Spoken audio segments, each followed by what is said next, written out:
मित्रों नमस्कार। Solid study में आपका स्वागत है। कहते हैं ना, मंजिलें कभी खैरत में नहीं मिलती यार, उसके लिए तो जमीन आसमान एक करना ही होता है। अर्थात अगर हम लोगों को सफलता अपना क्लियर करना है कि निश्चित ही हमारी सफलता सुनिश्चित रहे, तो हम लोगों को पसीना तो बहाना ही पड़ेगा मित्रों। तो चलिए, अभी तक हम लोग अध्ययन कर रहे थे एनसीईआरटी क्लास 7 की पाठ्यपुस्तक का, जिसके अंतर्गत हम लोगों ने मित्रों क्लास वो लेसन 1 एंड लेसन 2 का अध्ययन कर लिया है। आज के वीडियो में हम लोग लेसन 3 का अध्ययन करेंगे। तो चलिए हम लोग अपने अध्ययन को आगे बढ़ाते हैं। तो आज लेसन 3 में मित्रों हम लोग देखेंगे, जैसा कि पाठ का नाम है हमारी बदलती पृथ्वी। तो हमारी बदलती पृथ्वी मित्रों, हम लोगों को सबसे पहले यह जान लेना है, जो हमारी पृथ्वी है, हमारी धरती है, यह अंदर से बहुत ही ज़्यादा गर्म है। क्या है? बहुत ही ज़्यादा गर्म है। और इसके अंदर का जो मैग्मा है, अर्थात जो पदार्थ है, वो बहुत अधिक गर्मी के कारण क्या है, अर्ध द्रव अवस्था में है, या अर्ध ठोस भी हम लोग कह सकते हैं। अर्ध ठोस अवस्था में है, अर्थात प्लाज्मा अवस्था हम लोग कह सकते हैं, प्लाज्मा अवस्था में है। और जैसा कि हम लोगों को पता है कि हमारी पृथ्वी जो है वो सूर्य के चारों ओर चक्कर लगा रही है, सूर्य के चारों ओर चक्कर लगा रही है और अपने स्थान पर भी घूम रही है। तो जिसके कारण मित्रों इसके अंदर का जो मैग्मा है वो क्या है, मैग्मा वो वृत्तीय रूप में गति करता है, जिससे पृथ्वी के अंदर क्या है, जो हमारी पृथ्वी है ये सूर्य का परिक्रमा कर रही है, इसके अंदर में अर्धध्रुवीय भाग या अर्धठोस भाग है मित्रों, जो मैग्मा है। तो ये घूमने के कारण पृथ्वी जब हमारी अपने स्थान पर भी घूम रही है और सूर्य के भी परिक्रमा कर रही है, बहुत तीव्र गति से करती है, इससे हम लोगों को बहुत कम महसूस नहीं होता है।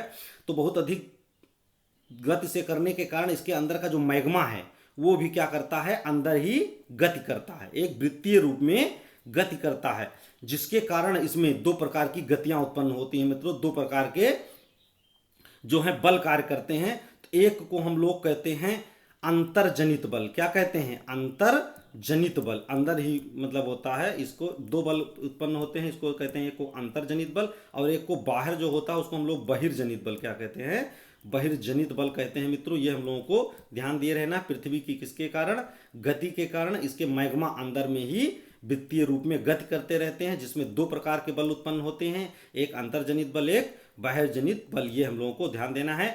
इसको मित्रों कहते हैं एक्सोजेनिक। क्या कहते हैं? एक्सोजेनिक बल। और इसको कहते हैं एंडोजेनिक बल। ये हम लोगों को ध्यान दिए रहना है।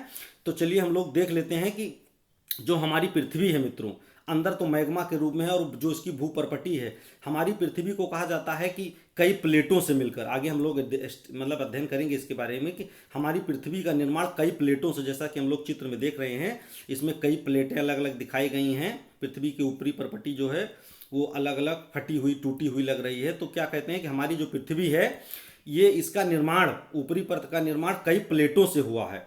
इसमें प्लेटों को दो भागों में बांटा गया है। कुछ होती हैं बड़ी प्लेटें, क्या होती हैं, बड़ी प्लेटें, और कुछ होती हैं छोटी प्लेटें। क्या हैं? छोटी प्लेटें।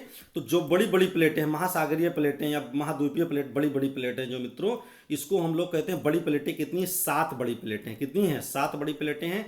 और छोटी प्लेटें कितनी हैं? 20 हैं। लेकिन नासा के अकॉर्डिंग मित्रों, नासा 100 प्लेटें मानते हैं, और कई अलग अलग विद्वानों का अलग अलग मत है, लेकिन जो सर्वमान्य मत है कि बड़ी प्लेटें 7 हैं और छोटी प्लेटें 20 हैं। ये हम लोगों को ध्यान देना है। तो क्या है, इसी से हमारी पृथ्वी का निर्माण हुआ है। तो हम लोग इसी के बारे में आगे अध्ययन करेंगे। तो चलिए हम लोग देख लेते हैं कि पृथ्वी के अंदर पिघला हुआ मैग्मा वित्तीय रूप में गति करता है, जिससे पृथ्वी के अंदर भाग में जो बल उत्पन्न होता है उसे क्या कहते हैं, अंतर्जनित बल या एंडोजेनिक फोर्स कहते हैं। एंडोजेनिक फोर्स कहते हैं। ये हम लोगों को ध्यान देना है। अब और जो बाहर, कहने का मतलब जो बल पृथ्वी की सतह पर उत्पन्न होता है उसको बहिर्जनिक या एक्सोजेनिक फोर्स कहते हैं। ये हम लोगों को ध्यान देना है। अब क्या कहते हैं कि जो अंतर्जनित बल है ये आकस्मिक गति उत्पन्न करता है। कैसा गति उत्पन्न करता है? आकस्मिक गति उत्पन्न करता है, जिससे क्या होते हैं, कई प्रकार के क्रियाएं होती हैं, जिसमें हम लोग जानते हैं कि भूकंप हैं, ज्वालामुखी हैं, ये आकस्मिक के अंतर्गत आते हैं। चलिए इसके बारे में भी हम अध्ययन करते हैं।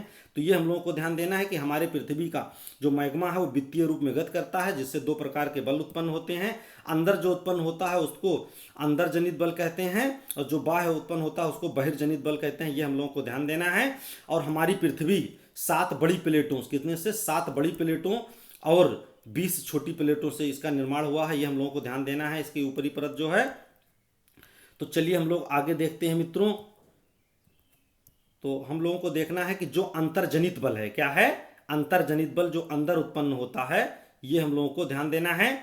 तो अंतर्जनित बल के कारण क्या क्या होते हैं, दो बल मुख्य रूप से आते हैं इसके अंतर्गत। एक होता है आकस्मिक बल और एक होता है पटल विरूपण बल, जो पटल को बदलता है। तो अंतर्जनित बल मित्रों, अंतर्जनित के अंतर्गत जो आकस्मिक बल आते हैं, इसके अंतर्गत कौन कौन सी क्रियाएं होती हैं, ये हम लोगों को ध्यान देना है। जैसे क्या होता है कि आकस्मिक बल के द्वारा ही भूकंप आ जाता है। इसका पहले से कोई बहुत ज़्यादा हम लोगों को पता नहीं चल पाता, अभी इतनी टेक्नोलॉजी नहीं डेवलप हुई है कि भूकंप कहाँ आने वाला है, कितनी गति से आने वाला है, कितनी देर में आने वाला है, इसके बारे में बहुत माइक्रो समय पहले ही पता चलता है। इसलिए भूकंप के बारे में अभी हम लोग, हमारी धरती बहुत ज़्यादा अवेयर नहीं है कि इसका सही से लोकेट किया जा सके।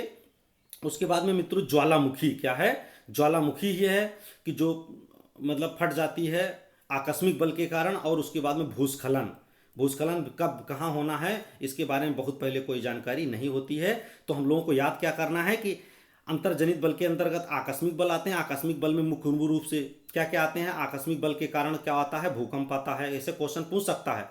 और ज्वालामुखी आता है किस बल के कारण, आकस्मिक बल के कारण, भूस्खलन। तो तीन चीजें मुख्य रूप से याद करना है। इसके अंतर्गत आकस्मिक बल में भूकंप आ जाता है और उसका ज्वालामुखी है और भूस्खलन है। तो हम लोगों को ध्यान देना है कि भूकंप के अंदर क्या होता है कि भूपर्पटी के नीचे वह स्थान जहां भूकंप आरंभ होता, कंपन मतलब पृथ्वी हिलने डोलने लगती है, कंपित होने लगती है। तो जहां कंपन आरंभ होता है उसको हम लोग केंद्र कहते हैं। क्या कहते हैं, केंद्र कहते हैं। और उद्गम केंद्र के भू स्तर पर निकट स्थान पर जो केंद्र होता है उसको अधिकेंद्र कहते हैं। जैसे का मतलब है मित्रों, जैसे मान लीजिए कि हमारी जो पृथ्वी है, मान लीजिए पृथ्वी है, इसके माध्यम से हम लोग इसके अध्ययन कर लेते हैं। तो ये मान लीजिए ये पृथ्वी का ही भाग है, इसका हम लोग काट के इसमें अध्ययन कर रहे हैं। तो ये मान लीजिए भूकंप का केंद्र है। तो जहाँ से भूकंप उत्पन्न होता है धरती के अंदर, उसको हम लोग उद्गम स्थल कहते हैं। क्या कहते हैं, उद्गम केंद्र कहते हैं। और उसी के ऊपर धरती के सतह पर, भूमि पर जहाँ ये दिखाई पड़ता है मित्रों, जहाँ सबसे पहले महसूस किया जाता है, अर्थात केंद्र से सबसे कम दूरी वाला जो ऊपर स्थान मतलब ऊपरी केंद्र है धरती के सतह पर, उसको हम लोग अधिकेंद्र कहते हैं। क्या कहते हैं, अधिकेंद्र कहते हैं। ये हम लोगों को ध्यान देना है। सतह पर जहां पर सबसे पहले महसूस किया जाता है उसको अधिकेंद्र कहते हैं। ये हम लोगों को ध्यान देना है। इसमें यही ध्यान देना रहता है, जहां पर उत्पन्न होता है उसको उद्गम केंद्र कहते हैं, और जहां पर सबसे पहले धरातल पर महसूस किया जाता है उसको अधिकेंद्र कहते हैं। ये हम लोगों को ध्यान देना है।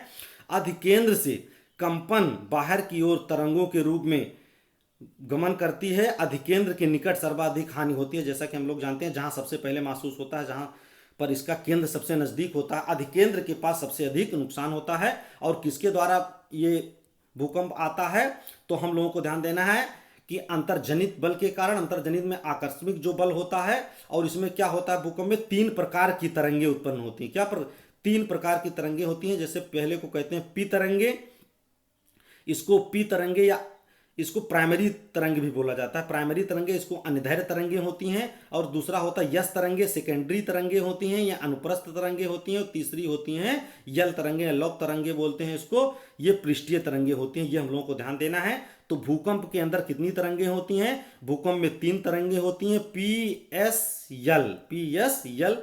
ये हम लोग को ध्यान देना है। प्राइमरी तरंगे, सेकेंडरी तरंगे और लव तरंगे इसको बोलते हैं। और जो प्राइमरी तरंगे होती हैं अनुदैर्घ्य तरंगे होती हैं, और जो सेकेंडरी होती हैं अनुप्रस्थ तरंगे होती हैं, और यल तरंगे पृष्ठीय तरंगे होती हैं। ये हम लोगों को ध्यान देना है। तो इसमें हम लोगों ने पढ़ा क्या भूकंप में, कि भूकंप अंतर्जनित बल के कारण आता है। अंतर्जनित में आकस्मिक बल के कारण होता है। जो जहां पर भूकंप धरती के अंदर जहां से उत्पन्न होता है उसको हम लोग उद्गम केंद्र बोलते हैं। और महसूस सबसे पहले जहां पर धरती के सतह पर किया जाता है उसको हम लोग अधिकेंद्र कहते हैं। और अधिकेंद्र पर सबसे अधिक हानि होती है, ये हम लोग को ध्यान देना है। भूकंप तीन तरंगों के द्वारा उत्पन्न होता है, जिसमें पी तरंगे, यस तरंगे, पी तरंगे को प्राइमरी तरंगे, यस तरंगे को सेकेंडरी तरंगे, यल तरंगे को लव तरंगे कहते हैं। पी तरंगे दायरे तरंगे होती हैं, और यस तरंगे अनुप्रस्थ तरंगे होती है, यल तरंगे पृष्ठीय तरंगे होती हैं। ये हम लोगों को ध्यान देना है। अब हम लोग जैसे कि ज्वालामुखी के बारे में कुछ देख लेते हैं मित्रों, कि जैसा कि चित्र में दिखाया गया है कि एक ज्वालामुखी का चित्र है। ज्वालामुखी में मित्रों जो मैग्मा मतलब जब अंदर ये जमा रहता है तो मैग्मा होता है, जब बाहर आ जाता है तो इसको हम लोग लावा कहते हैं। क्या कहते हैं? लावा कहते हैं। ये हम लोगों को ध्यान दिए रहना है। तो जो मैग्मा होता है वो कहाँ से आता है? पृथ्वी की परपटी में हम लोगों ने पढ़ा था कि एक परपटी है, एक मेंटल है, एक कोर है। तो ये मेंटल से आते हैं। ये हम लोगों को क्या ध्यान देना है? मेंटल से आते हैं। मेंटल लगभग 84% भाग पृथ्वी के आयतन को कवर करता है। ये हम लोग को जाना। देखिए परत दिखाई हुई है, मेंटल से आकर लावा बाहर निकल रहा मैग्मा जो है। तो ये हम लोगों को ध्यान देना किस सतह से आता है? तो ये मेंटल से आता है। उसके बाद हम लोग देख रहे हैं कि जब ये ऊपर जाकर जहां से ये क्या करता है, अत्यधिक प्रेशर से जाता है और जहां पर जाकर ऊपर सबसे अधिक ज्वालामुखी का विस्फोट हो जाता है, जहाँ फूट जाता है, तो उसमें से राख है, विभिन्न प्रकार की गैसें हैं, जलवाष्प है, निकलते हैं। तो उस भाग को हम लोग जहां फट जाता है, फूट जाता है, पूरा ऊपर कटा हुआ भाग जो दिखाई पड़ता है इस रूप में, इसको हम लोग क्रेटर कहते हैं। क्या कहते हैं? क्रेटर कहते हैं। ये हम लोगों को ध्यान देना है। और इसमें से जो गैसें निकलती हैं और राख निकलती है, तो इसमें से एक क्वेश्चन पूछा जाता है कि सबसे अधिक गैसें कौन सी निकलती हैं? तो हम लोगों को ध्यान देना है, ज्वालामुखी के अंदर से सबसे अधिक जलवाष्प निकलता है। क्या निकलता है? जलवाष्प निकलता है। ये हम लोगों को ध्यान दिए रहना है। उसके बाद जहां से फूट करके ये निकलता है उसको निकास द्वार बोलते हैं। और ये बाहर जा करके लावा जब बाहर आकर के बाहर आ जाता है ये मैग्मा, तो इसको हम लोग लावा बोलते हैं। अंदर रहता है तो मैग्मा और बाहर आ जाता है तो लावा। और यही जब जम जाता है तो इसी से आग्नेय चट्टान का निर्माण होता है। तो चलिए मोटा मोटे तौर पर हम लोगों ने इसका अध्ययन कर लिया मित्रों। चलिए हम लोग आगे देखते हैं। तो आगे अब आगे हम लोगों को देखना है कि भूकंप किसके द्वारा मापा जाता है? तो ये हम लोगों को ध्यान देना है कि भूकंप का मापन एक यंत्र की सहायता से करते हैं जिसको हम लोग भूकंप लेखी कहते हैं। अब हम लोगों को ध्यान देना है कि हम लोग क्लास 7 के अकॉर्डिंग अध्ययन कर रहे हैं, तो इसी हिसाब से अभी हम लोग अध्ययन करेंगे। आगे हम लोग डिटेल से इसके बारे में अध्ययन करते रहेंगे। क्योंकि एनसीईआरटी पूरी भूगोल की सीरीज ही है, तो क्रम से अध्ययन करेंगे तो डिटेल से हम लोगों को समझ में आता रहेगा। तो हम लोगों को क्या ध्यान देना है कि भूकंप का मापन एक यंत्र की सहायता से किया जाता है जिसे हम लोग भूकंप लेखी कहते हैं। ये हम लोगों को ध्यान देना है। अब भूकंप की तीव्रता किसके द्वारा मापते हैं? तीव्रता कितना तेजी से भूकंप आया था? तो रिएक्टर स्केल किसके द्वारा? रिएक्टर स्केल के द्वारा। रिएक्टर पैमाना जैसा कि हम लोग पढ़े हैं कि भूकंप की तीव्रता किसके द्वारा मापी जाती है? रिएक्टर स्केल के द्वारा मापी जाती है। तो ये हम लोगों को ध्यान देना है, किसके द्वारा मापी जाती है? भूकंप की तीव्रता रिएक्टर स्केल के द्वारा मापी जाती है। तो इसमें कुछ हम लोग देख लेते हैं इसकी तीव्रता के बारे में। जैसा कि अगर माना जाता है मित्रों कि अगर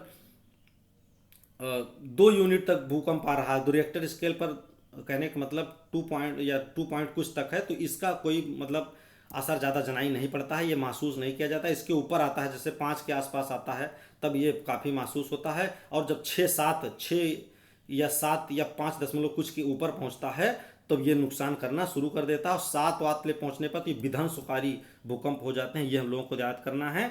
आगे हम लोग डिटेल में इसके बारे में अध्ययन करेंगे। अभी सिर्फ यही जान लेते हैं कि अगर 5 के ऊपर भूकंप आता है तो ये बहुत विनाशकारी आता है। जैसा कि एक चीज़ हम लोगों को अभी ध्यान देना है, अभी हाल ही में अफ्रीका ने एक देश है मोरक्को, क्या है? मोरक्को, यहाँ पर बहुत अधिक तगड़ा भूकंप आया था मित्रों। यहाँ पर लगभग 4-5 हज़ार आदमी की मौत हो गई, बहुत ही बड़ा नुकसान हो गया। तो इसी हम लोग देख लेते हैं, करंट का क्वेश्चन हो जाएगा। तो चलिए आगे हम लोगों को ध्यान देना है कि किसके आधार पर भूकंप की तीव्रता का मापन करते हैं? रिएक्टर स्केल, रिएक्टर पैमाने पर करते हैं। ये हम लोगों को ध्यान दिए रहना है। पृथ्वी की सतह पर शैलों के टूटने से अपक्षय क्रिया होती है। क्या होती है? पृथ्वी की सतह पर शैलों के टूटने से क्या होती है? अपक्षय क्रिया होती है।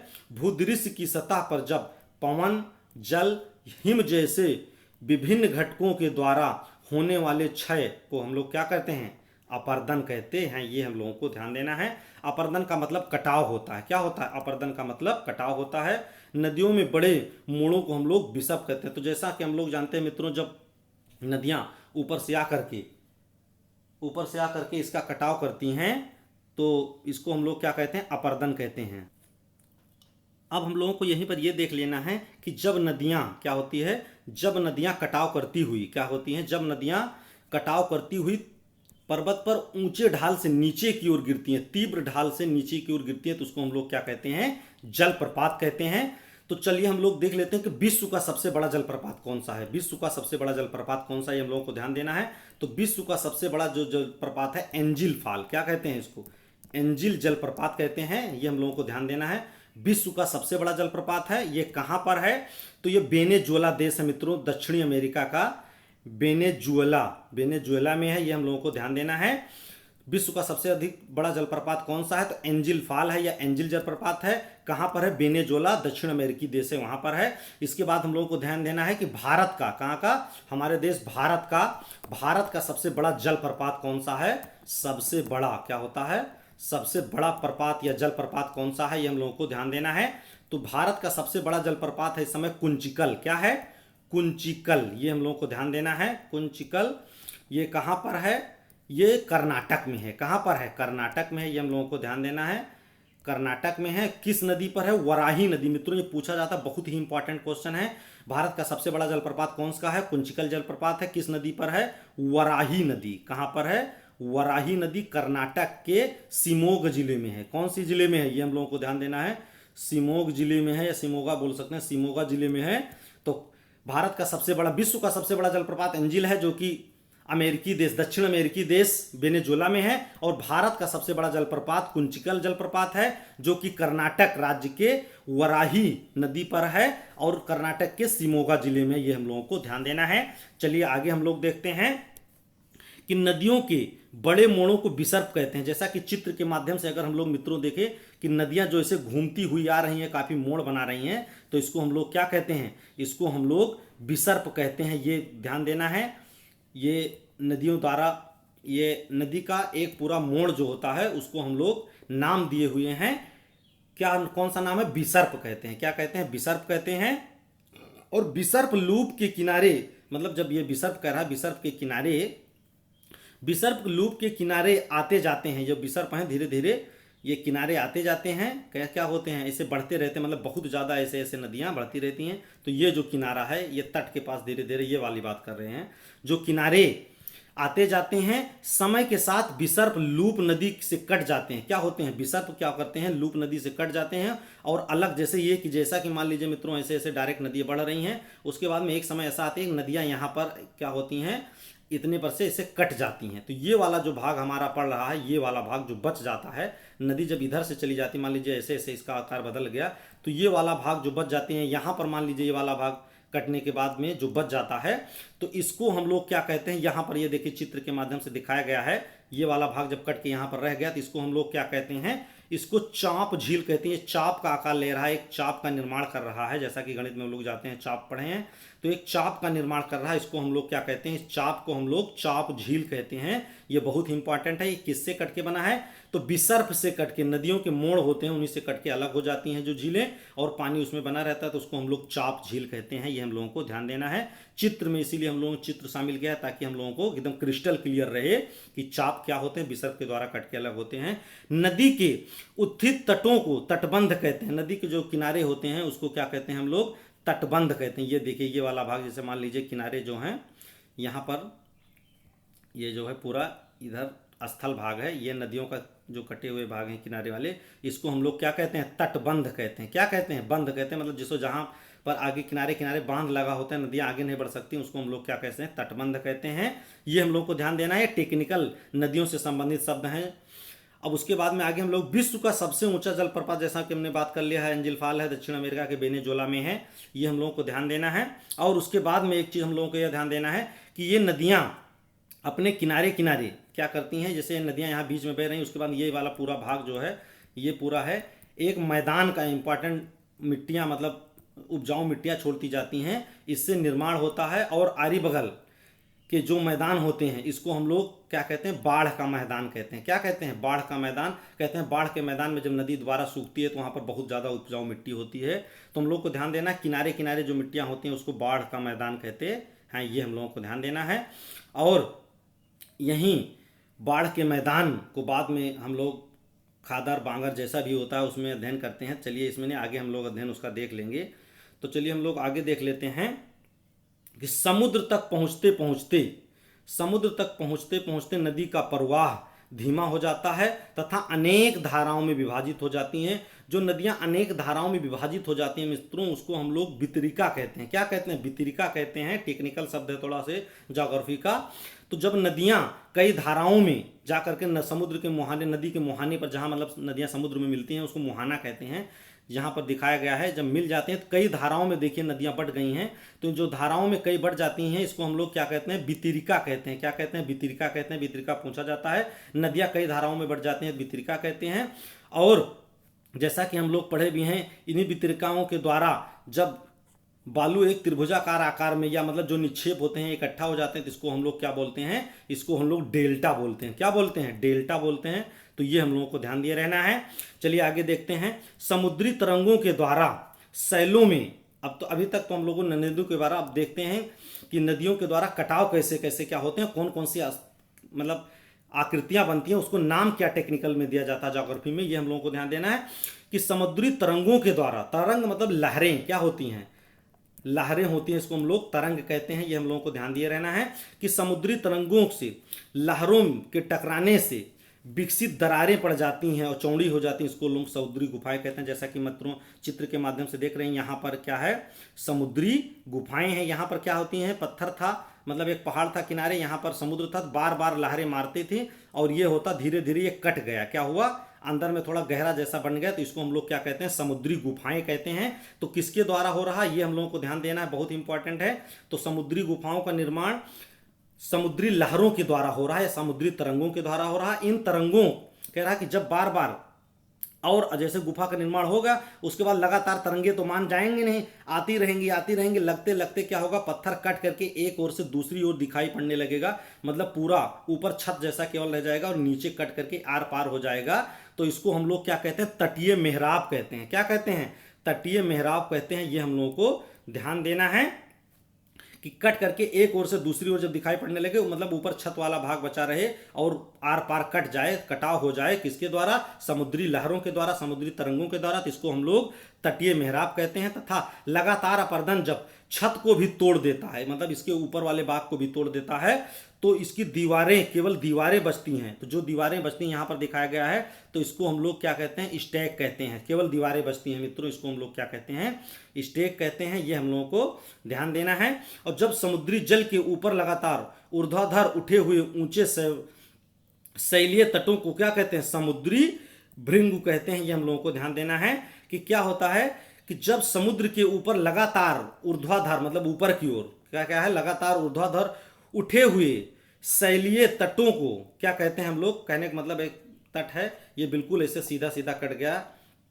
ऊर्ध्वाधर है ये, मतलब इसका जो फैलाव था ये बिल्कुल खत्म हो गया, तो इसको हम लोग क्या कहते हैं, इसको हम लोग कहते हैं समुद्री भृंग कहते हैं। ये हम लोगों को ध्यान देना है। अब आगे हम लोगों को देखना है, समुद्री तरंगे किनारों पर अवसाद जमा करके समुद्री पुलीन का निर्माण करते हैं, जिसको हम लोग पूल बोलते हैं, स्विमिंग पूल, मतलब वो कि क्या नाम है, पूल पर घूमने जा रहे हैं, गोवा पूल है, बीच जिसको बोलते हैं, क्या बोलते हैं, बीच बोलते हैं। ये हम लोगों को ध्यान देना है। तो क्या होता है कि समुद्री तरंगे किनारों पर अवसाद, जैसे बालू वगैरह अवसाद जमा करके समुद्री पुलीन का निर्माण करती हैं, जिसको हम लोग बीच बोलते हैं। क्या बोलते हैं, बीच पर जा रहे हैं ना, तो ये हम लोगों को ध्यान देना है। तो चलिए हम लोग आगे देख लेते हैं। आगे हम लोग को देखना है पवन के कार्य। क्या है, पवन के कार्य में हम लोगों को देखना है कि पवनों के द्वारा हवाएं भी होती हैं, काट देती हैं कुछ चीज़ें। तो जैसे कि खास करके अगर मरुस्थल में देखें, क्या होता है, मरुस्थल या रेगिस्तान हम लोग कहते हैं, मरुस्थल है।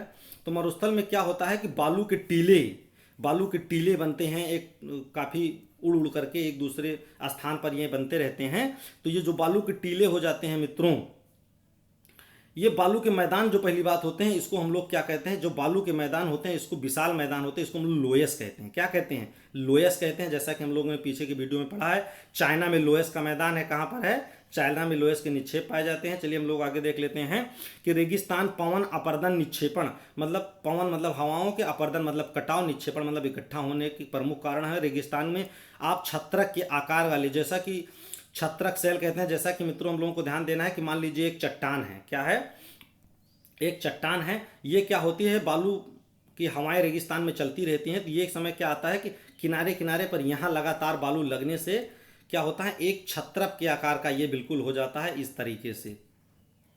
तो इसको हम लोग क्या कहते हैं, ये छत्रक के आकार का बिल्कुल हो जा रहा है, तो इसको हम लोग छत्रक चट्टान या छत्रक शैल कहते हैं। ये हम लोग को ध्यान देना है। पवन शैलों के ऊपरी भाग निचले आसानी से कट जाए, वही मतलब नीचे का आधार आसानी से कटाव हो जाता है, ऊपर कठोर होने के कारण नहीं रहता है। तो ये क्या होता है, ये आधार सकरा हो जाता है, शीर्ष विस्तृत रहता है, जैसे कि हम लोगों ने बात किया ये मतलब इस मॉडल में हो जाते हैं, तो इसको हम लोग छत्रक कहते हैं। और ये हम लोगों को ध्यान देना है कि जब पवन का बहाव रुकता है तो रेत गिर करके छोटी पहाड़ी बना देती है, जिसको बालू टीबा कहते हैं। यही हम लोगों को ध्यान देना है। इसमें क्या है, मुख्य रूप से बालू का मैदान जो विस्तृत होता है इसको लोयस कहते हैं महीन कण के द्वारा, और ये पत्थर ऊपर कट करके, ऊपर नहीं कटता है, नीचे कट करके एक छत्रक के आकार का हो जाता है, तो इसको हम लोग छत्रक कहते हैं। किसके द्वारा होता है, तो ये पवन के द्वारा होता है। कहाँ पर होता है, रेगिस्तान में होता है। ये हम लोगों को ध्यान देना है। क्वेश्चन आ जाता है छत्रक निर्माण कहाँ पर होता है, रेगिस्तान में होता है। किसके द्वारा होता है, पवनों के द्वारा होता है। ये हम लोगों को ध्यान देना है। आगे हम लोग देख लेते हैं कुछ हिमनद के बारे में। हिमनद के बारे में हम लोगों को ये ध्यान देना है मित्रों, जैसा कि हम लोग देख रहे हैं इस पर पहाड़ है, पहाड़ के बीच में विभिन्न प्रकार की ये जो सफ़ेद सफ़ेद दिखाई पड़ रहा है ये बर्फें हैं, बर्फ जमी है, तो ये पूरा हिमनद है। और यही हिमनद जब इकट्ठा करके टूट फूट करके यहाँ आकर के एक जगह पर इकट्ठा हो जाते हैं तो इसको हिमोड़ कहते हैं। हम लोग क्या कहते हैं, हिमोड़ कहते हैं। ये हम लोगों को ध्यान देना है। तो हिमोड़ का निर्माण किसके द्वारा होता है, हिमोड़ जाहिर सी बात है हिम से बना है, तो हिमनद के द्वारा होता है। कहाँ पर होता है, पर्वतों पर होता है। किसके द्वारा होता है, नदियों के द्वारा होता है, क्योंकि बाहर से ऊपर से आकर के नदी या हिम के द्वारा, हिमनद के द्वारा होता है। किसके द्वारा होता है, हिमनद, मतलब हिम की नदियां हैं। किसकी हैं, बर्फ की नदियां हैं। किसकी हैं, बर्फ की नदियां हैं। ये हम लोगों को ध्यान देना है। तो हिमोड़ का निर्माण किसके द्वारा, हिमनद के द्वारा होता है, पर्वतों पर होता है उसके नीचे। और जो लोयस मैदान है या छत्रक शैल है, इसका निर्माण किसके द्वारा, वायु के द्वारा होता है, मतलब पवन के द्वारा होता है, रेगिस्तान में होता है। चलिए हम लोग आगे देख लेते हैं। आगे हम लोग को देखना है अभी तक जो हम लोगों ने पढ़ा उससे संबंधित महत्वपूर्ण क्वेश्चन कैसे कैसे बन सकते हैं। एनसीईआरटी का क्वेश्चन है, बहुत ही इंपॉर्टेंट है मित्रों। देखने में सरल लगता है जब हम लोग करते हैं, लेकिन बाद में करेंगे तो आप भूल जाएगा, इसलिए आप बार बार दोहराते रहिए। जैसे क्वेश्चन नंबर का है, इसमें से कौन सा समुद्री तरंगों की विशेषता नहीं है। अब ये देखिए मित्रों, जैसा कि हम लोगों ने पढ़ा, इसमें कौन सी समुद्री तरंग की विशेषता नहीं है। ऑप्शन एक है सैल, ऑप्शन बी किनारा, ऑप्शन डी मतलब ऑप्शन सी, इसमें तीन ही ऑप्शन दिए हैं, समुद्री गुफा। तो इसमें हम लोगों ने देखा कि तरंग जाती थी, काट देती थी समुद्र में, उसके बाद में समुद्री गुफा का निर्माण हो जाता था, और किनारे पर काट ही देती थी, जिसको हम लोग समुद्री भृंग कहते हैं। और सैल तो पर पत्थर ही होता है। तो हम लोगों को ध्यान देना, इनमें से कौन सी समुद्री तरंग की विशेषता नहीं है, ये हम लोगों को ध्यान देना है। तो इसमें सही हो जाएगा सैल। क्या हो जाएगा, सैल।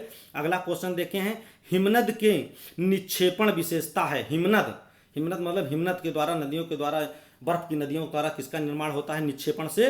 तो ऑप्शन एक है बाढ़कृत मैदान का, ऑप्शन बी है पुलीन का, ऑप्शन सी है हिमोड़ का। तो हम लोगों ने क्या देखा कि हिमनद के द्वारा निक्षेपण से किसका निर्माण होता था, हिमोड़ का निर्माण होता था। और ऑप्शन क्वेश्चन अगला है, पृथ्वी की आकस्मिक गतियों, आकस्मिक गतियां मतलब आकस्मिक बलों की बात कर रहा है, आकस्मिक गतियों के कारण कौन सी घटना होती है। तो पृथ्वी की आकस्मिक गतियों के कारण ज्वालामुखी है, वलन है और बाढ़कृत मैदान है। तो हम लोग को जानना है आकस्मिक गतियों के कारण में हम लोगों ने तीन चीज का अध्ययन किया था। किसका किसका, आकस्मिक गतियों में हम लोगों ने जैसा कि देखा था, एक होता भूकंप, क्या है, भूकंप है। दूसरा था ज्वालामुखी, क्या है, ज्वालामुखी। और तीसरा है भूस्खलन, क्या है, भूस्खलन। तो हम लोगों को ध्यान देना है कि आकस्मिक बल की या गति के कारण तीन मुख्य रूप से क्रियाएं होती थी, भूकंप है, ज्वालामुखी है, भूस्खलन। तो इसमें हमारा सही हो जाएगा ज्वालामुखी। अगला देखें, छत्रक शैल पाई जाती है रेगिस्तान में कि नदी घाटी में कि हिमनद में। तो हम लोगों ने देखा था कहाँ पर पाई जाती है, रेगिस्तान में पाई जाती है, क्योंकि रेगिस्तान में बालू के द्वारा जब पत्थर काट करके इसका ऊपर वाला भाग वैसे ही रह जाता है, नीचे वाला भाग क्या होता है, बीच में बहुत पतला हो जाता है, तो ये छत्रक के आकार का हो जाता है। तो इसको हम लोग कहाँ देखते हैं, रेगिस्तान में। ये बहुत ही इंपॉर्टेंट क्वेश्चन है मित्रों, इसको बार बार दोहराना पड़ेगा। एक बार पढ़ने पर तो शुरू में याद रहेगा, बाद में भूल जाएगा, तो इसलिए हम लोगों को अगर क्लियर करना है तो देखना ही पड़ेगा। अगला क्वेश्चन देख लेते हैं, चांप झील कहाँ पाई जाती है। तो हिमनद में पाई जाती है कि नदी घाटी में पाई जाती है कि रेगिस्तान में पाई जाती है। तो हम लोगों ने देखा था कि जैसे विसर्पण के दौरान जब नदियां यहाँ से कटाव हो जाती हैं तो इसको हम लोग यहाँ पर कट जाती हैं, तो यहाँ पर जो झील का निर्माण हो जाता है एक इस प्रकार का, तो हम लोग इसको क्या कहते हैं, चांप झील। चांप के आकार का निर्माण हो जाता है तो इसको हम लोग क्या कहते हैं, चांप झील कहते हैं। तो कहाँ पर होता है, विसर्प नदियों में होता है। तो ये हम लोगों को ध्यान देना है कि चांप झील पाई जाती है, कहाँ पर पाई जाती है, नदी घाटी में। कहाँ पर, नदी घाटी में। तो ये हमारा क्वेश्चन था मित्रों, जिसका हम लोगों ने अध्ययन किया। चलिए हम लोग अपनी चर्चा को यहीं पर समाप्त करते हैं। नेक्स्ट वीडियो में हम लोग आगे पढ़ेंगे लेसन 4 के बारे में। तब तक के लिए मित्रों, जय हिंद, जय भारत।